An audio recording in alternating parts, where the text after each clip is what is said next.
Part 2 of Chapter 11 is going to talk about a couple of the most famous social psychology studies done on trying to understand aggression. Probably the most famous research on aggression comes from this man, Albert Bandura. He's actually a super nice guy in real life. And Bandura is famous because he was doing research at the time when a lot of American homes and families were getting televisions for the first time. And there was a fear in the culture that watching aggression on television would make kids more aggressive. So he was interested in studying basically how modeling aggression would influence our own aggression. So if we see someone else acting aggressively, either in real life or on television, would that make us more aggressive? So he did a series of studies, which are now called the Bobo doll studies. So Bobo doll is a weird name if you haven't heard of that before. A Bobo doll is actually a toy that you used to be able to buy, and it looks like this inflatable clown. It's called a Bobo doll because the name of the clown was Bobo. He was Bobo the clown. And the way that this toy works is that there's a weight at the bottom of the inflatable part. And the point of this toy is that you could punch it basically in the face and it would lean over, but the weight in the bottom would make it pop back up. So you could keep punching it and it would pop back up, and you could just keep punching it as much as you wanted. So the point of this toy was actually to be aggressive with it. So Bandura wants to know, if a child sees an adult on television showing aggression, will that child then be more likely to show the same aggression? So we're testing what's called the social learning model of aggression. So Bandura did several studies. There is one described in the book. I'm actually going to use this lecture time to describe a slightly different study so that you have exposure to both. So the study that I'll talk about here in the lecture, he brought in 4-year-old children. He brought them in one at a time, and they each watched a video of an adult showing aggression toward the Bobo doll. The aggression was very specific. It had both behaviors and verbalizations. The behaviors were punching it in the face, kicking it, picking it up and throwing it across the room, and then also picking up a plastic toy hammer and hitting it in the head with this plastic hammer. Each of those behaviors was accompanied by a verbalization. So things like pow, right in the nose, and boom, boom. So Bandura wants to know, will the kids model this exact same behavior and verbalization when they're given the opportunity to play with the Bobo doll themselves? Okay, so a little bit more about the setup of the study. There were several independent variables in the study. The first is the videos that he made that the children watched had an adult displaying these aggressive behaviors. The adult was always either a man or a woman. So some of the kids saw a same-sex model. So if you're a little girl, you could see a woman, that would be the same-sex condition, or opposite-sex condition if you're a little girl and you're seeing a man in the video. And then same thing if you're a little boy. Sometimes you'd see a man, that's the same-sex condition. Sometimes you'd see a woman, that's the opposite-sex condition.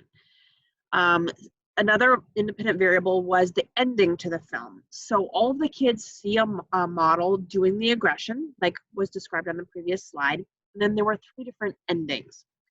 In the control condition, the adult displays the aggressive behavior and then the video ends. So no consequence to the aggression.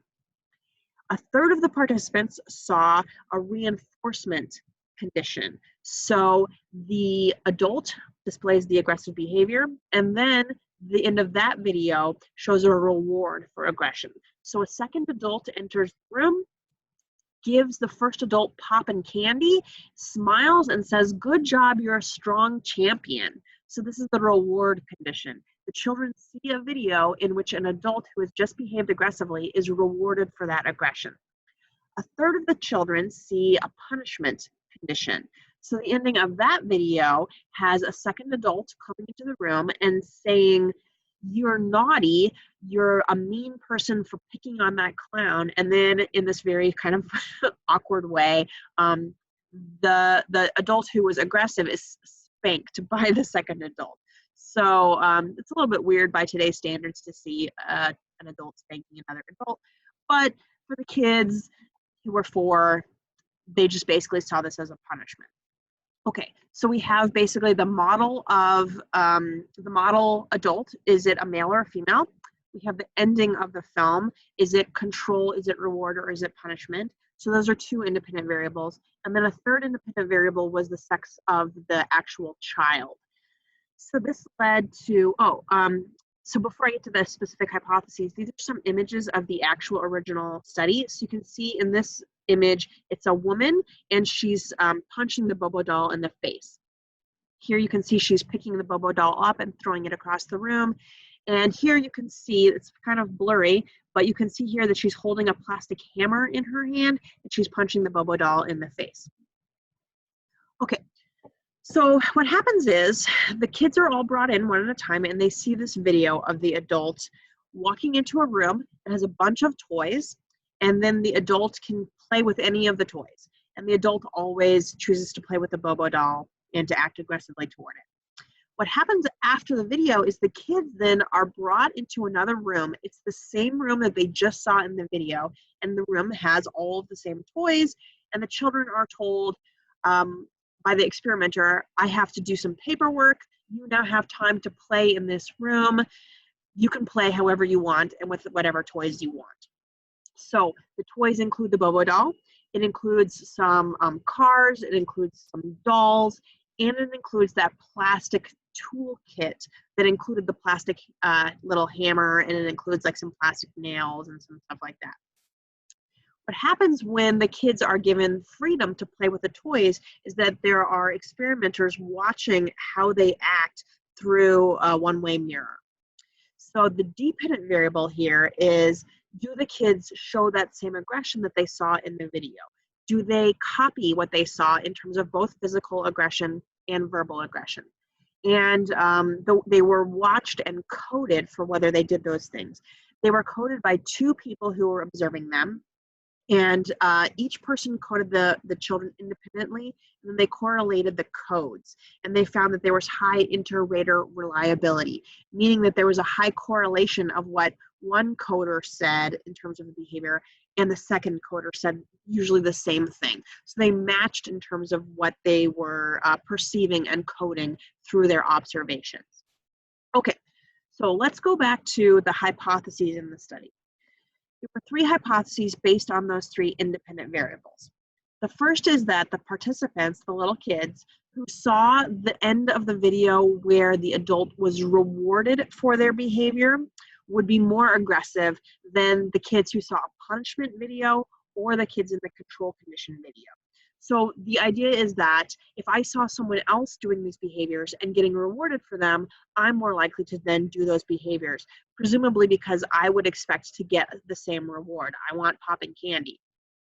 The second hypothesis was that children who saw a video of an adult that was the same sex as themselves would also be more likely to show aggression.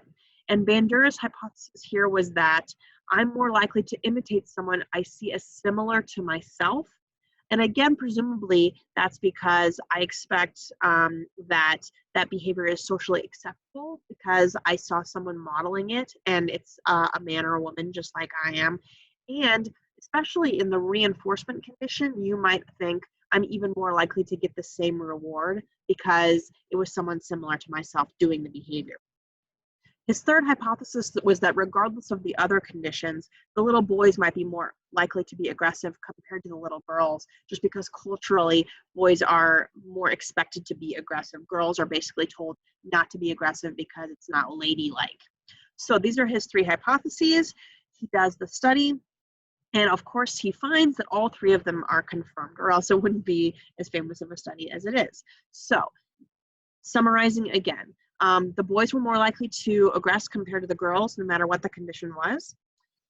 The behavior that the kids showed was very specifically copying what they had seen in terms of the specific behaviors and the verbalizations that they had seen.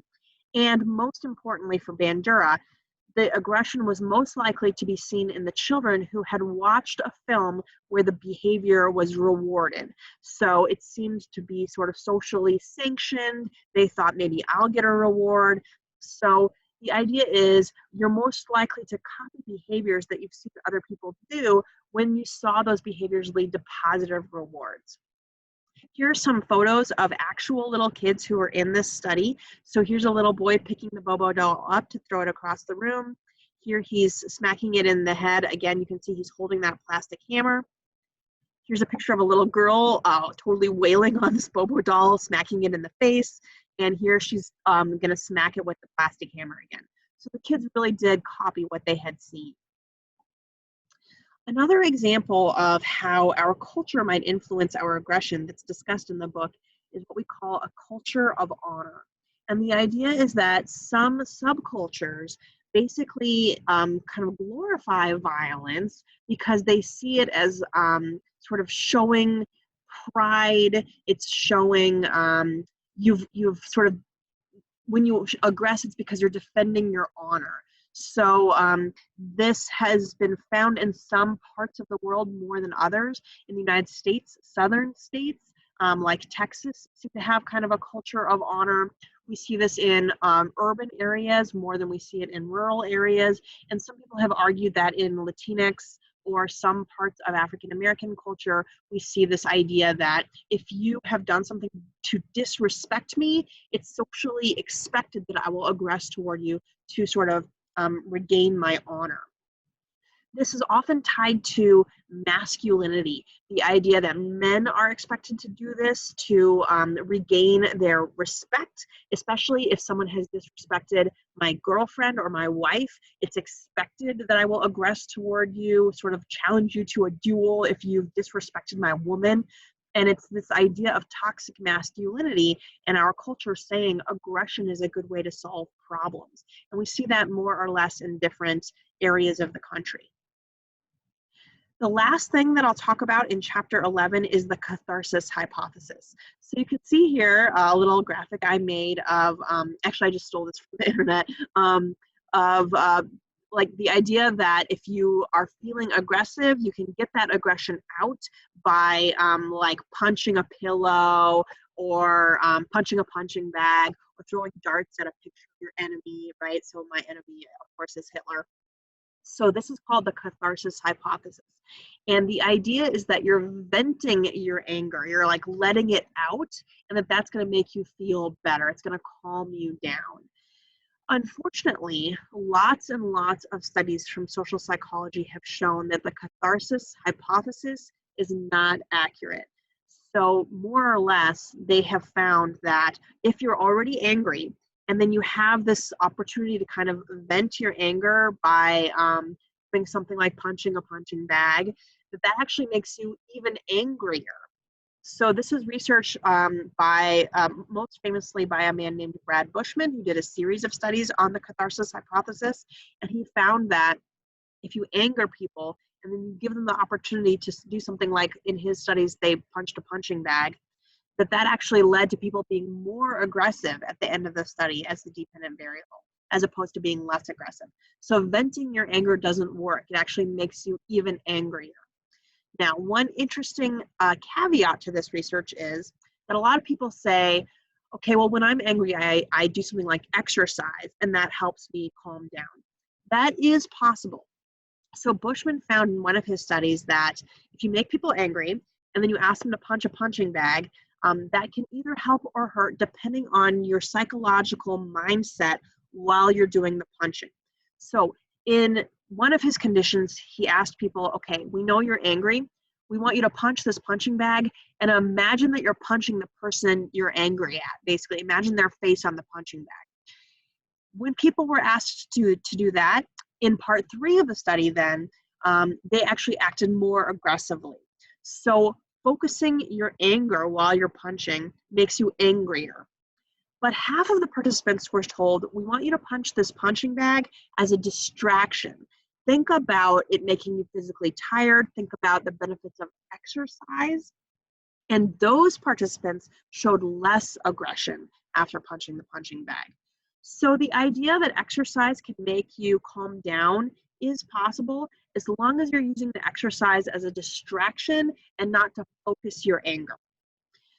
Follow-ups to this research has shown that when you get revenge on someone, when you actually aggress against them because they've sort of harmed you in some way, that temporarily it makes us feel slightly better, but long term, it might actually make us feel worse because it doesn't really solve any of our problems. And now we have to live with the fact that we've harmed another person.